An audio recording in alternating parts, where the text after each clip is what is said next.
লক্ষ্য যদি তোমার ঠিক থাকে তাহলে তুমি একদিন লক্ষ্যে পৌঁছাবে। আজকে এই বিষয়টা একটা ছোট্ট গল্পের মাধ্যমে আমরা বুঝব। এক সমুদ্রের তীরে দুটো ছোট্ট তিতির পাখি, তারা দম্পতি ছিল, তারা সুখে বসবাস করছিল। তো সেই সমুদ্রের তীরে তারা একটা ছোট্ট বাসা বেঁধেছিল।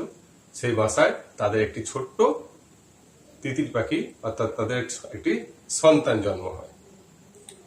সেই সন্তানকে খাওয়াবার জন্য তারা সারাদিন খাবারের খোঁজে যায়।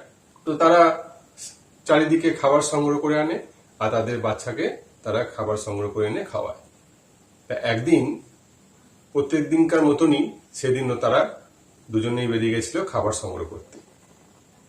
তা একদিন তার মা তিতির পাখিটি তার বাসায় ফিরে এসে দেখে সেই বাসাটি নেই আর তাদের সন্তানও নেই। সে বুঝতে পারে যে এই সমুদ্রই তাদের বাসাকে ভাসিয়ে নিয়ে গেছে আর তার সন্তানকে ভাসিয়ে নিয়ে গেছে।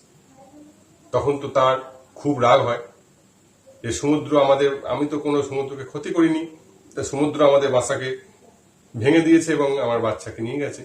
তা সেই প্রচন্ড রাগে সে মনস্থির করে প্রতিজ্ঞা করলো যে আমার বাচ্চা যতক্ষণ না আমি ফেরত পাবো এই সমুদ্রের জল আমি শুকিয়ে দেব।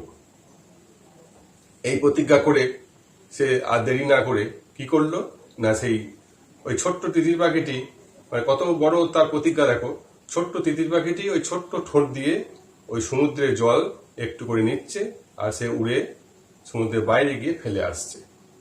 ওইভাবে সে সমুদ্রের জলকেও শুকিয়ে দেবে, সে তার প্রতিজ্ঞা করেছে। তো এইভাবে ও ঠোঁটে করে জল নিচ্ছে আর বাইরে ফেলে আসছে। কিছুক্ষণ পর সেই তার সঙ্গীটি ফিরে এলো, ছোট্ট তিতির পাখিটি, বাবাটি। সে ফিরে এসে দেখে তার বাসা নেই এবং তার মা এরকম করছে। তো তাকে জিজ্ঞাসা করাতে সে বলে যে সমুদ্র আমাদের বাসা ভাসিয়ে নিয়ে গেছে, আমাদের সন্তানকে ভাসিয়ে নিয়ে গেছে, তাই আমি প্রতিজ্ঞা করেছি এই সমুদ্রের জল আমি শুকিয়ে দেব, সেজন্যই আমি এইভাবে জল নিয়ে বাইরে ফেলছি। তখন তার দেখে সেই বাবা তিতির পাখিটিও ওই একই সংকল্প নিল যে চলো আমরা দুজনেই এই কাজটি করব। তখন তারা দুজন মিলে ওই জল ঠোঁটে করে নিচ্ছে আর বাইরে ফেলছে। এ করতে করতে সন্ধে ঘনিয়ে এলো, আরো অন্য পাখিরা সব বাড়ি ফিরছে। তা কিছু তিতির পাখি দেখতে পায় যে দুটো তিতির পাখি এইভাবে জল নিচ্ছে আর ফেলছে। তখন তারা বলে যে চলো আমরা দেখে আসি, আমাদের মতন দেখো ওই বন্দুক দুটো কি করছে সেটা আমরা জেনে আসি যে তারা এমন করছে কেন। তাদের কাছে গিয়ে তারা জিজ্ঞাসা করাতে তারা বলে যে আমাদের এরকম বাচ্চা আর বাসা সমুদ্র ভাসিয়ে নিয়ে গেছে, তাই আমরা সমুদ্রকে শুকিয়ে দেব বলে প্রতিজ্ঞা করেছি, যতক্ষণ না সে আমাদের বাচ্চা ফেরত দিচ্ছি। তখন সেই পাখিরা বলে চলো আমরাও তোমাদের সাহায্য করব। তখন আস্তে আস্তে সেই তিতির পাখিরাও ওদের সাথে কাজে লেগে পড়ে। তখন অন্যান্য পাখিরাও দেখে যে একসাথে এত পাখি, তিতির পাখিরা কি করছে। তখন তারাও নেমে আসে এবং জিজ্ঞাসা করাতে ওই একই উত্তর দেয়। তখন তারাও ওই একই মতে সহমত করে সব পাখি একসাথে ওরকম জল নিচ্ছে, সমুদ্রের বাইরে ফেলছে। এইভাবে করতে করতে চারিদিকে খবর হয়ে গেল পাখিদের মধ্যে যে এখানে এই চলছে এবং কেন চলছে। তখন জগতে যত পাখি ছিল সবাই একসাথে ওই এক জায়গায় এসে ওইভাবে জল নিচ্ছে, বাইরে ফেলছে। তো এই খবর আস্তে আস্তে গরুর পাখি কানে পৌঁছায়। তখন গরুর পাখি বলে বিষ্ণুকে যে হে প্রভু, পৃথিবীতে পাখিদের সংকট এসেছে, তারা বিপদে আছে আমার মনে হচ্ছে, তাই আমাকে এখনই একবার যেতে হবে। তখন নারায়ণ দেখছে যে এখন যদি গরুর পাখি চলে যায় আর যদি ফিরে আসতে দেরি হয় তখন আমি বিপদে পড়বো, আমি যাব কি করে কোথাও।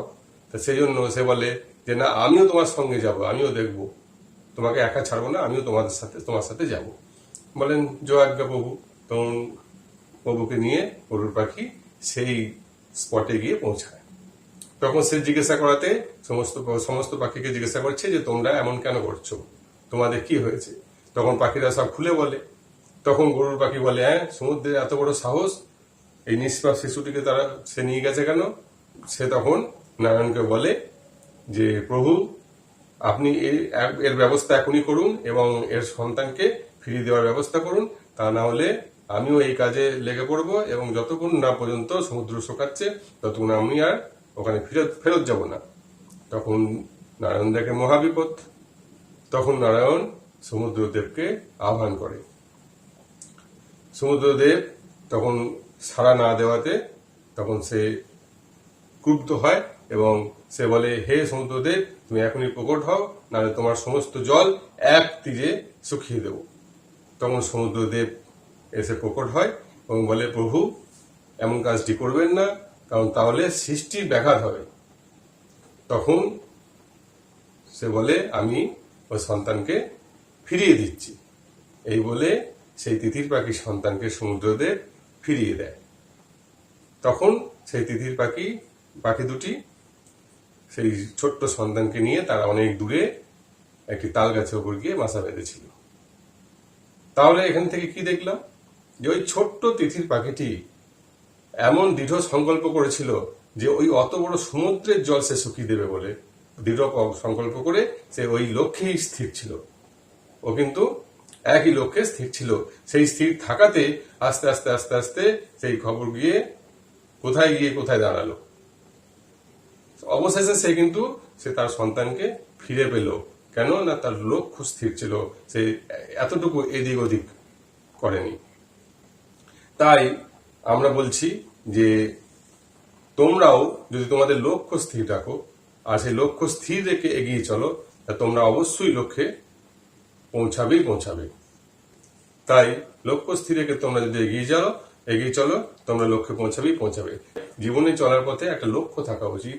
সেই লক্ষ্য স্থির রেখে তুমি এগিয়ে চলো, তুমি লক্ষ্যে পৌঁছাবে।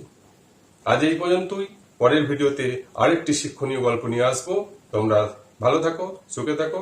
আর যারা এখনো পর্যন্ত এই চ্যানেলটিতে সাবস্ক্রাইব করোনি, তারা এখনই সাবস্ক্রাইব করে দাও। এ ধরনের নতুন নতুন গল্প পেতে এবং নতুন নতুন জিনিস শিখতে তোমরা এখনই চ্যানেলটিকে সাবস্ক্রাইব করে দাও এবং একটা ছোট্ট লাইক করে আমাকে উৎসাহ প্রদান করবে। এবং প্রত্যেকে যেন কমেন্ট করবে, কারো কিছু জানার ইচ্ছা হলে কমেন্ট করবে, কারো কিছু প্রশ্ন থাকলে কমেন্ট করবে, এবং কার কেমন লাগলো, কে কোথা থেকে দেখছো, সব আমাকে কমেন্টে জানাবে। Tata, bye bye.